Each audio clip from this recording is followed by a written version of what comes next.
Hello friends, welcome to my channel emotional horror stories. వాళ్ళ స్టోరీలో ఓ family అద్దె ఇంట్లోకి దిగింది.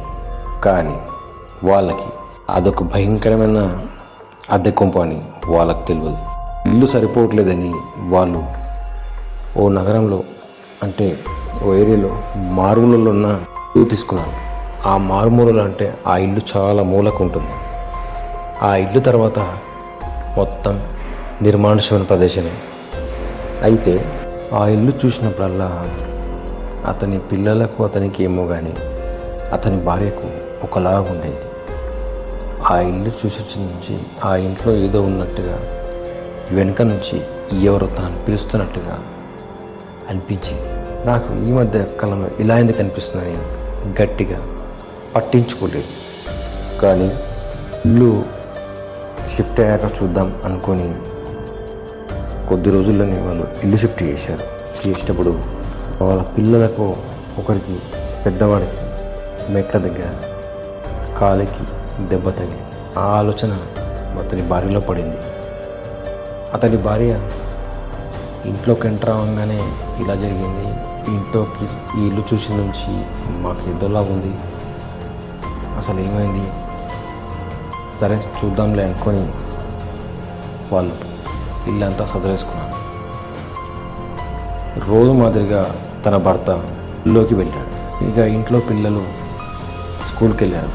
మిగిలింది తన అత్త తను మాత్రమే.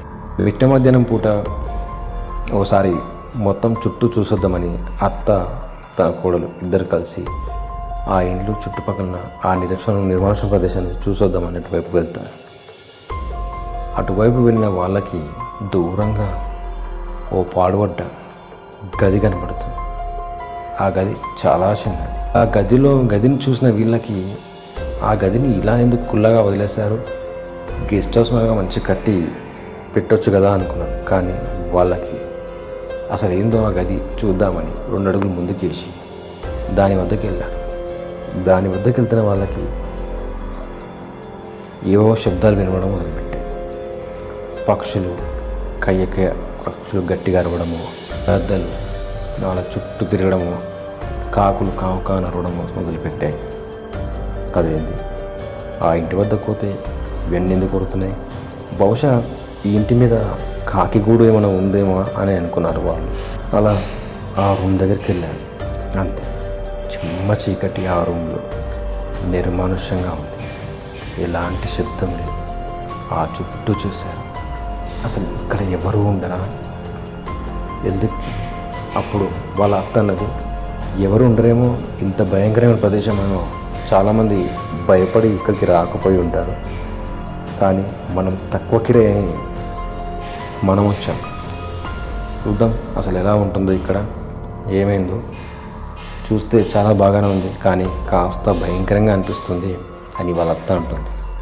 కోడలు కూడా అంటుంది, నాకు అలాగే ఉంటుంది, ఈ ఇంట్లోకి వచ్చాక కూడా అదోలా ఉంటుంది, మన పెద్దవాడికి కూడా కాలికి దెబ్బ తగిలింది, మేము ఒక 1 నెల రోజులు ఉంటే కానీ మనకు తెలియదని అంటుంది అత్త. సరే, ఈ ఇంట్లో ఒక 1 నెల రోజుల పాటు ఉంటే కానీ నాకు తెలియదు, 1 నెల రోజుల పాటు కూడా ఉంటామో మరేందో తెలియదు అని వాళ్ళిద్దరిలో ఒక్కొక్కరు కొనుక్కుంటారు. అక్కడి నుంచి మళ్ళీ వెనక్కి తిరిగి వాళ్ళ ఇంటి వైపు వెళ్తారు. వాళ్ళ ఇంటి వైపు వెళ్ళిన తర్వాత ఆ రోజు సాయంత్రం అవుతుంది. సాయంత్రం వెళ్ళేసరికి పిల్లలు స్కూల్కి వెళ్ళి వచ్చేస్తారు. వచ్చాక వాళ్ళ స్కూల్లో చిన్నవాడికి ఒక్కసారిగా చెమటలు బట్టి పెయ్యంతా వేడైపోతుంది. అదేంటి అని చెక్ చేస్తే గదకి ఫీవర్ పట్టేస్తుంది. స్కూల్కి వెళ్ళి రాగానే ఫీవర్ పట్టేసింది అంటే, పెద్దవాడిని అడిగితే స్కూల్లో బాగానే ఆడాడు, క్రికెట్ ఆడాడు, అన్నీ చేశాడు,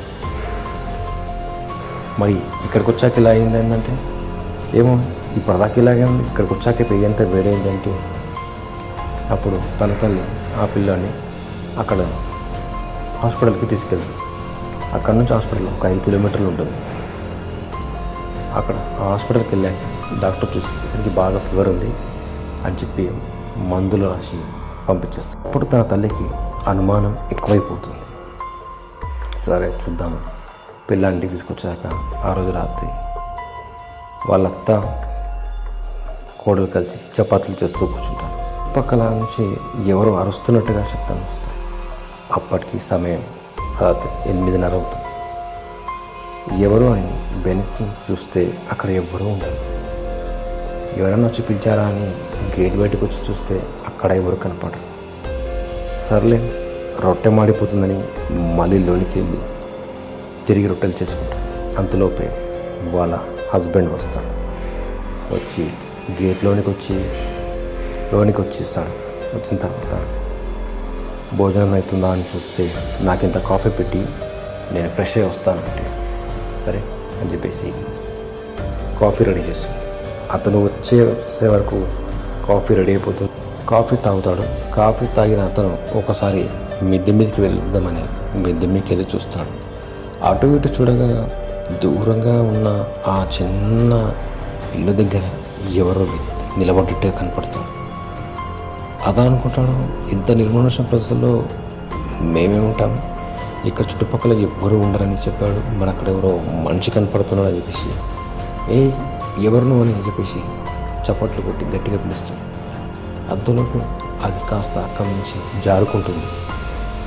అది మనిషా ఇంకెవరా నిశ్శబ్దంగా వెళ్తుందేంటి అంటే బహుశా ఇక్కడ దొంగలేమైనా ఉన్నారేమో అనుకొని వెంటనే పోలీసులకు కంప్లైంట్ చేయాలని చెప్పేసి అతను భర్త ఏం చేస్తారంటే ఇంట్లో భార్యతో చెప్తాడు. భార్య అంటుంది, మనుషులు నిలబడినట్టు ఇందాక కూడా నాకు శబ్దంలో వచ్చాయి, ఎవరో పిలిచినట్టుగా. అంటే నిజమే ఇక్కడ దొంగలు తిరుగుతున్నారేమో అనుకొని వాళ్ళు ఆ ఇంటి యజమానికి చెప్తారు. ఆ ఇంటి యజమాని అంటాడు, అక్కడ ఇలాంటి దొంగలు లేరు, దొంగలు రారు. మరి మీకెవరు కనపడారో తెలియదని, ఎందుకంటే అక్కడ చుట్టుపక్కల కొన్ని మేము కెమెరాలు కూడా పెట్టాం, ఇంతవరకు ఒక్క దొంగ కూడా రాలేదు. కానీ ఇప్పుడు ఆ కెమెరాలు పాడైపోయాయి, బహుశా ఎవరో ఇంటర్వ్యూలో చూద్దాం మరొకసారి వచ్చినప్పుడు అని అంటాడు. సరే అని తన భర్త ఆ రోజు రాత్రి పడుకుంటా. కానీ వాళ్ళు నిద్రపోయాక తన భార్య మెలుకుంటా. దూరంగా నుంచి ఆ గది దగ్గర నుంచి ఎవరో వ్యక్తి అరుస్తున్నట్టుగా ఏడుస్తున్నట్టుగా శబ్దాలు వస్తాయి. అటు ఇటు చూస్తే పిల్లలు, అత్త, భర్త నిద్రపోతుంటారు. తన భార్యకి మాత్రం ఆ శబ్దం వినిపిస్తుంది. వాళ్ళంతా గాఢ నిద్రలో ఉంటారు. భార్య నెమ్మదిగా లేస్తుంది. పెద్దగా ఆ పక్కన ఉన్న కిటికీ దగ్గర నుంచి మెల్లగా ప్రార్థన జరిపి చూస్తుంది. దూరంగా నల్లని ఆకారం తన ఇంటి వైపే చూస్తూ అరుస్తూ కళ్ళు తుడుచుకొని చూస్తే అక్కడ ఎవరు కనపడరు. ఇదేంటి, ఇందాక ఒక ఆకారం కనబడింది, గట్టిగా అరుస్తుంది, మరి చూస్తలేదు. ఇది ఇంతకు ఎంతవరకు నిజంగా అది దొంగలేనా లేక ఇంకేమన్నా ఉంటుందా, ఇంకేనా ఏముండే, ఇక్కడ ఏమైనా దయ్యాలు భూతాలు ఏమైనా తిరుగుతున్నాయా అనుకుంటూ నెమ్మదిగా పడద వేస్తుంది. అక్కడ నుంచి చప్పుడు లేకుండా వచ్చి ఇంట్లో పడుకుంటాను. మళ్ళీ నిద్రపోయేట్టుగా ఒక గంట తర్వాత మళ్ళీ ఏదో శబ్దాలు, ఎవరో తన ఇంటి వద్దకు నడుచుకుంటూ వస్తున్నట్టుగా శబ్దాలు వినిపిస్తుంది. మళ్ళీ నిద్రలేస్తుంది. ఎవరు వస్తారో అని చెప్పేసి చూద్దామా, కానీ తలుపు తిరగడానికి తనకు ధైర్యం సరిపోదు. ఇంట్లో వాళ్ళని లేపుదామా, వాళ్ళు గాఢ నిద్రలో ఉన్నారు, అనవసరంగా వాళ్ళని నిద్ర డిస్టర్బ్ చేసినట్టయితే నేనే చూస్తానని మళ్ళీ కిటికీ చూస్తే కిటికీ దగ్గర ఎవ్వరూ కనపడరు. కానీ కిటికీలో పరదని కొంచెం తెరిచి అక్కడ పడుకొని తాను మెల్లగా నిద్రపోయినట్టుగా నటించి సన్నగా కళ్ళు తెరిచి చూస్తూ ఉంటాయి. ఆ కిటికీలోంచి ఏదో నల్లని నీళ్ళపోతుంది. అంతే, హడలిపోతుంది.